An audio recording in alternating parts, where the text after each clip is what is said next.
daam ku ma dem génn moo ngi tudd Jibi Clavier ma nekk ak moom di génn ak moom ba ma génn ma maa ngi am 16 ans moom yaayam fii la nekk mais instant bi moo ngi ñàgg la nekk Jibi Clavier waaw artiste la may génn ak moom moo magoon nag moom ba may génn moom 16 ans laa am moom dama arrêté woon jàng yaa ngi dégg léegi may génn ma benn xaritam moo boole moom may génn ak moom waaw léegi mu trompé ma après mu bañ doom ji léegi bu mu ko bañee may dem hôpital sama yaay écho yi analyse yëpp sama yaay moo ko dem def lépp sama yaay moo ko dem def yaa ngi dégg Amina laqoon na fi ma woo ko man ko dafa laq mu ne lool sama yoon nekk si waaw mu wax ma lool mun ma lool sama yoon nekk si kuus maa koy jëndal sama doom yére lépp maa koy def am na ñaari at bi koy jox sa bopp ndax àndoon nga ci ak sa conscience tranquille wala lan moo waraloon nga ko doon jox sa bopp man boobu bu ma koy jox sama bopp proposé na ma ko ma bañ ma bañ mais dafa maa gëm loo woon damay takk loolu la ma gëm loo woon waaw te aussi tamit boobu man xale laa woon xaw ma woon àdduna bu baax noonu maa ngi amoon 16 ans ba may génn ak moom waaw. bi loolu amee bi mu la ëmbalee ba pare bañ ko yàlla may la jàmm commencement bi nan nga doon dundee ak say parents ci jërëm bi sama yaay laa gis sama ma jàppale sama yaay moo dem yóbbu hôpital ba ni ma amee doom ku sama yaay moo koy jënd lépp moo koy jënd mos nga dund mbedd mos nga dund ci mbedd bi benn yoon lan moo la yóbbu sama mag góor laa amoon problème moo bëggoon dóor léegi après ma dem sama benn xarit nekk foofu noonu d'accord bi nga amee doom nan nga doon dundee ci kër gi lu ma dundee si kër gi non sama benn mag moo ma dem jàppale di ma jënd ay kuus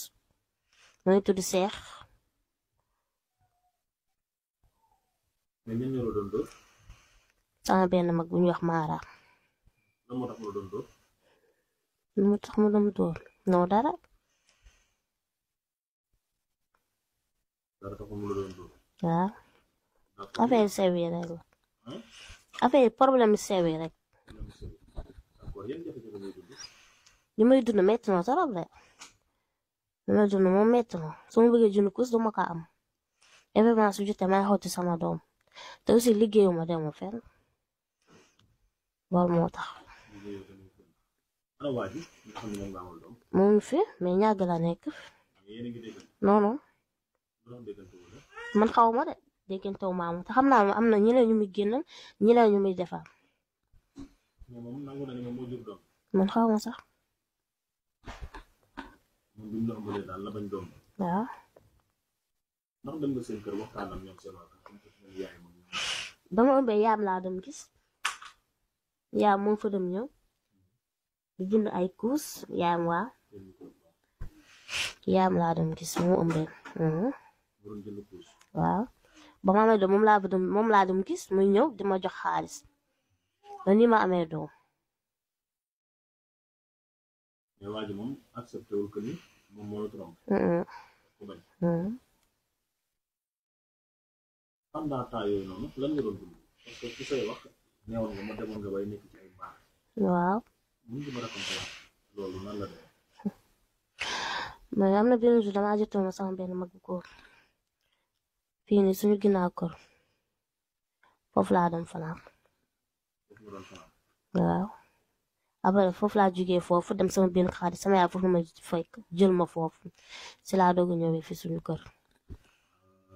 mag bi ñu la dooree da nga génnoon doon fanaan ci mbedd bi waaw mais ndax fanaan boobu noonu ak sa doom bi mu métti woon na de métti na kenn fanaan bi foofu noonu tey nan nga ko doon dundee ndax ku ne xam na ne xale bu jigéen la macha allah ñaare mbedd mi boo ci nekkee wóorul bandi yi ak yi nan nga doon dundee foofu noonu ci mbedd bi